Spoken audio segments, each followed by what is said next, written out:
Tamil Junior, December 1973. Get ready. 10 seconds. 5 seconds. Start. சமுதாயத்தில் ஒரு சாரார் உயர்ந்து கொண்டு போக பெரும் பகுதியினர் வறுமையில் உழல்கின்ற நிலை நீடிக்கும் வரை சமதர்மம் என்பது வெறும் அரசியல் கோஷமாகவே அமைந்துவிடும். சமுதாயத்தில் தாழ்ந்து கிடக்கும் அரிசனங்கள், பிற்பட்ட வகுப்பினர் ஆகியோர் அவர்களின் வாழ்க்கை வளம் பெற்றாலொழிய விடுதலை பெற்றதன் பயனையோ அல்லது நாம் நம்மை ஆளுகிறோம் என்று சொல்லிக்கொள்வதில் பெருமையோ அடைய முடியாது. எனவேதான் இந்த அரசு அவர்களின் வாழ்க்கை வளம் பெற வேண்டும் என்று உளமாற கருதுகிறது. தன்னால் இயன்ற திட்டங்களை நிறைவேற்றி வருகிறது. கல்வி நிலையங்களிலும் உத்தியோகத்துறையிலும் சலுகைகள் அளித்தல், அரசு நிலங்களை பட்டா செய்து கொடுத்தல், குடியிருப்பு நிலங்களை அவர்களுக்கே உடைமையாக்குதல், தமிழகம் முழுவதிலும் சொந்தமாக வீடு இல்லாதவர்களுக்கு குடியிருப்பு நிலம் வாங்கித் தருதல், உழுபவனுக்கு நிலத்தில் சொந்தம் என்ற நிலை ஏற்படுத்தல், தாழ்த்தப்பட்ட பெருமக்களை கோயில்களில் அறங்காவலர்களாகவும் அர்ச்சகர்களாகவும் நியமித்தல், குடிசைகளில் வாழ்வோருக்கு மாடி வீடுகளை கட்டித்தருதல், பிச்சைக்காரர்களுக்கு மறுவாழ்வு அளித்தல், கண்ணொளி வழங்கல், கை ரிக்ஷாக்களை ஒழித்தல், இவையெல்லாம் அவர்கள் வாழ்க்கையில் முன்னேற இந்த அரசு அமைத்து தரும் படிக்கட்டுகள். இது அரிசனங்களையும் பிற்பட்டோரையும் நடுத்தர மக்களையும் முன்னுக்கு கொண்டு வரும் ஒரு அமைதியான புரட்சியாகும்.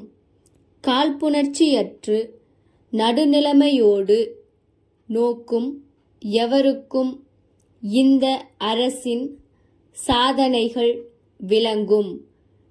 எந்த திட்டங்களை நிறைவேற்றுவது ஆனாலும் அரசு அலுவலர்களின் ஒத்துழைப்பு தேவைப்படுகிறது. அவர்கள் ஊக்கமின்றி செயல்படுவார்களேயானால் எத்திட்டமும் சரிவர நிறைவேறாது. அரசு அமுல்படுத்தும் எந்த வேலையானாலும் அவர்கள் அக்கறை காட்டுகிறார்கள்.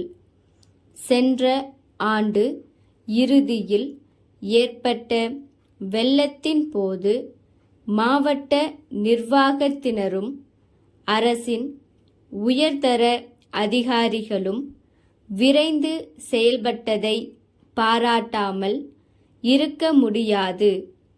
ஆகவேதான் தமிழ்நாடு நிர்வாகம் இந்தியாவிலேயே தலைசிறந்த நிர்வாகம் என்று போற்றப்படுகிறது. நிர்வாகத் திறமை சற்றும் குறைந்து விடவில்லை என்று நாம் உறுதியாக கூற இயலும். குறைந்துவிட்டது என்று கூறுவது அரசியல் நோக்கத்துடன் என்பது நடுநிலையாளர்கள் அனைவருக்கும் புரியும். உணவு உற்பத்தியில் நாம் தன்னிறைவு பெற்று விளங்குகிறோம். உணவு பொருட்கள் கிடைக்கவில்லை என்ற நிலை இல்லை. பொது மேலாளர் வாசு கூட்டமைப்பு மின் சாமான் விற்பனையாளர்கள் மண்ணடி சென்னை அவர்களிடம் இருந்து திரு க. உலகநாதன் மாவு மில் உரிமையாளர் கடைத்தெரு சேலம் அவர்களுக்கு நாள் 9 செப்டம்பர் 1973 அன்புடையீர், தங்களின் கடிதம் கிடைத்தது. அரிசி மில், மாவு மில் போன்ற சிறு தொழில் நிறுவனங்களில் இயங்கும் மின்சார மோட்டார்கள் எங்களிடம் சிறந்த நிலையில் குறைந்த விலையில் கிடைக்கும். வாடிக்கையாளர்களின் நலனை மனதில் கொண்டு நாங்கள் சில தனிப்பட்ட வசதிகளையும் செய்து கொண்டிருக்கிறோம். பிரச்சார வண்டிகள் மூலம் பல இடங்களுக்கு சென்று வேண்டிய ஆலோசனைகள் கூறுகிறோம்.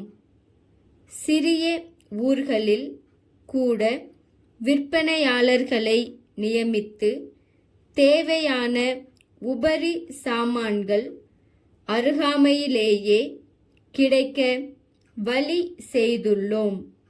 தாங்கள் ஒரு முறை வந்தால் தாங்கள் விரும்பும் மோட்டாரை வாங்கி செல்ல வசதியாயிருக்கும். எங்கள் விலை பட்டியல் ஒன்றை இத்துடன் இணைத்துள்ளோம். தங்கள் உண்மையுள்ள ஸ்டாப்.